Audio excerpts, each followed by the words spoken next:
Ma era contento, faceva tante cose, una persona gentile, generosa.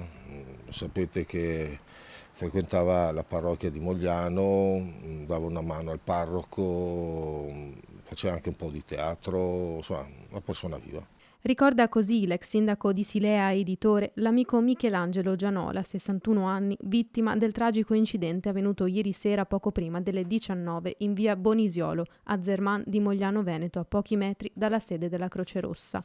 Un impatto frontale con un'auto che gli è costato la vita. Ci conoscevamo da una trentina d'anni, lavoravamo nello stesso settore, io una casa editrice, lui era un grafico e in tanti anni ho sempre avuto bisogno della sua creatività. La pensione è arrivata a febbraio, dopo una vita di lavoro, del tempo e una nuova libertà che ha spesso impiegato seguendo la sua passione, le due ruote.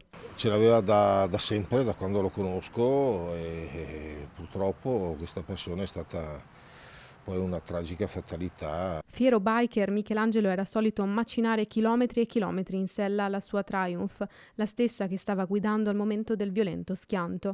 Il contachilometri fermo ai 120 all'ora. Michelangelo Gianola lascia una moglie e due figlie, Cecilia e Ilaria, a cui era molto legato, come testimoniano le tante foto sui suoi profili social.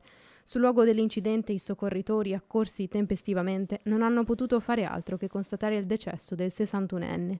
Ferito ma non in pericolo di vita, l'automobilista portato in ospedale in ambulanza in stato di shock. Sul sinistro la procura ha aperto un fascicolo con l'ipotesi di omicidio stradale al fine di accertare eventuali responsabilità.